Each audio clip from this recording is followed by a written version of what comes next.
আসসালামু আলাইকুম dear audience. Welcome to my YouTube channel যে হেলথ কেয়ারের পক্ষ থেকে। আমি মোহাম্মদ আহাদুল হোসেন লিটন আবারও নতুন একটি টপিক নিয়ে আপনাদের মাঝে হাজির হয়েছি। আমি যে বিষয়টি নিয়ে আজ আপনাদের মাঝে কিছু কথা আলোচনা করব, সে বিষয়টি হচ্ছে শিশুদের কেন রক্ত শূন্যতা হয়। শিশুদের যদি রক্ত শূন্যতা হয় তাহলে করণীয় কি, চলুন জেনে আসি। অনেক শিশু হঠাৎ করেই চাঞ্চল্য জীবনযাপন থেকে নীরব হয়ে যান। তাকে আর আগের মতো খেলাধুলা করতে দেখা যায় না। আগের মতো শক্তিশালী থেকে ক্রমশ দুর্বল হতে দেখা যেতে থাকে। আবার মেজাজ কেমন যেন খিটখিটে হয়ে যায়, কাউকে আবার ফ্যাকাশে দেখায়। এরকম অনুভূতি হলে পরে মনে করবেন আপনার শিশুর রক্ত শূন্যতা হতে পারে। কোনো শিশুর ক্ষেত্রে যদি এসব লক্ষণীয় বা এমন অবস্থায় পরীক্ষা করা হলে দেখা যায় রক্ত শূন্যতায় ভুগছে সেই শিশু। এ ধরনের সমস্যা অনেক শিশুরই হয়ে থাকে। সাধারণত ধারণা করা হয় রক্ত শূন্যতা শুধু বড়দেরই হয়ে থাকে। আসলে এটা ভুল ধারণা। বাড়ির ছোট সন্তানদেরও রক্ত শূন্যতা হয়ে থাকে, যাকে অ্যানিমিয়া বলা হয়ে থাকে। শিশুদের রক্ত শূন্যতার কারণ ও চিকিৎসা আলাদা হয়ে থাকে। আর রক্ত শূন্যতা হওয়া মানেই রক্তের পরিমাণ কমে যাওয়া নয়। বয়স ও লিঙ্গ ভেদে রক্তের লোহিত কণিকায় বিদ্যমান হিমোগ্লোবিন কাঙ্ক্ষিত পরিমাণ থেকে হ্রাস পাওয়াকে বলা হয় রক্ত শূন্যতা। শিশুদের এই রোগ হওয়ার অর্থ হচ্ছে তার অঙ্গগুলো যথেষ্ট পরিমাণ অক্সিজেন সমৃদ্ধ রক্ত ঠিকমতো পাচ্ছে না। শিশুর রক্ত স্বল্পতা হওয়ার পিছনে প্রধান তিনটি কারণ রয়েছে।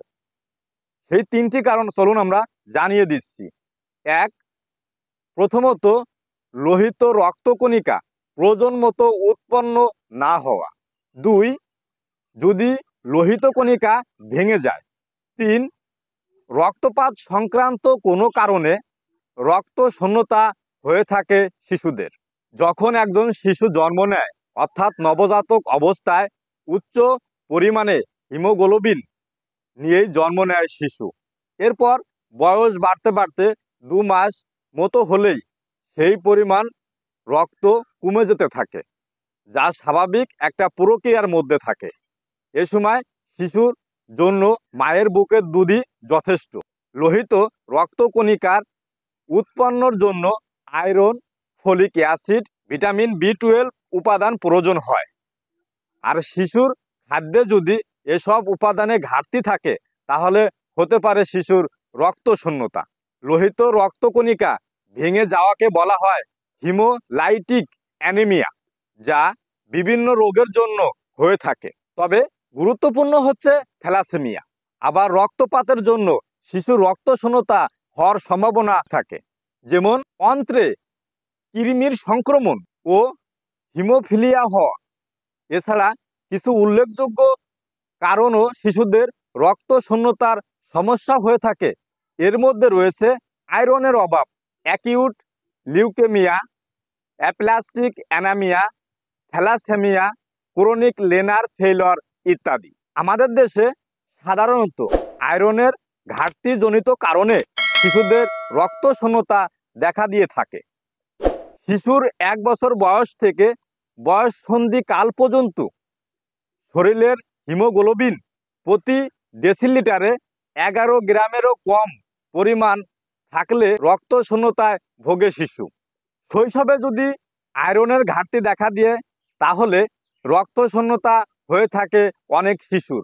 এক্ষেত্রে অপরিণতভাবে জন্ম বা জন্মের সময় ওজন 2500 গ্রাম বা এর কম হওয়া লো বার্থ ওয়েট বলা হয়।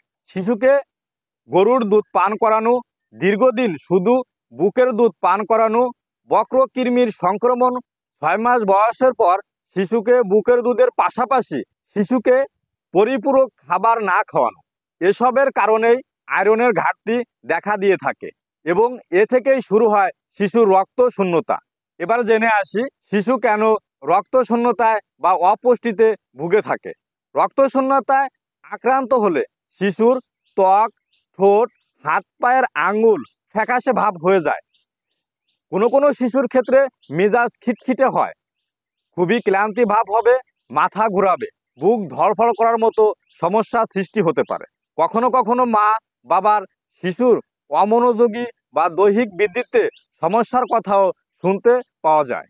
আবার কারো কারো ক্ষেত্রে জন্ডিস, অল্পতেই রক্তপাত, ধীরে ধীরে পেট ফুলে যাওয়া বা প্রস্রাব কালো রঙের হওয়া এবং শরীর লালচে দাগ হয়ে যাওয়া দেখা যায়। এক্ষেত্রে শিশুর যদি রক্ত শূন্যতা হয় তাহলে দেরি না করে বিশেষজ্ঞ ডাক্তারের কাছে যে পরামর্শ নিতে বলা হয়েছে। সমস্যার কারণে বিভিন্ন ধরনের পরীক্ষার পাশাপাশি ইলেকট্রোফোরেসিস, বোন ম্যারো সহ অন্যান্য পরীক্ষার প্রয়োজন হতে পারে। শিশুর সমস্যা তীব্রতা অনুযায়ী চিকিৎসার ধরন আলাদা আলাদা হয়ে থাকে। যদি আয়রনের ঘাটতিজনিত কারণে রক্ত শূন্যতা হয় তাহলে চিকিৎসার পরামর্শ আয়রন সেবন করা যেতে পারে। তাকে সবুজ শাকসবজি, কলিজা, ফলমূল খাওয়ানোর অভ্যাস গড়ে তুলুন। শিশু জন্মের প্রথম 6 মাস শুধু মায়ের বুকের দুধ পান করাতে হবে এবং নিয়মিত কৃমির ওষুধ সেবন করাতে হবে শিশুকে। পাশাপাশি শিশুর পরিষ্কার পরিচ্ছন্নতার দিকেও দৃষ্টি রাখতে হবে সকল অভিভাবকদের। আজকের শিশু আগামী দিনের ভবিষ্যৎ। আশা করি ভিডিওটি ভালো লেগেছে। যদি ভিডিওটি ভালো লেগে থাকে তাহলে অবশ্যই কমেন্ট বক্সে জানাবেন। আবারও নতুন কিছু ভিডিও নিয়ে আপনাদের মাঝে হাজির হব। ততক্ষণ ভালো থাকবেন, সুস্থ থাকবেন।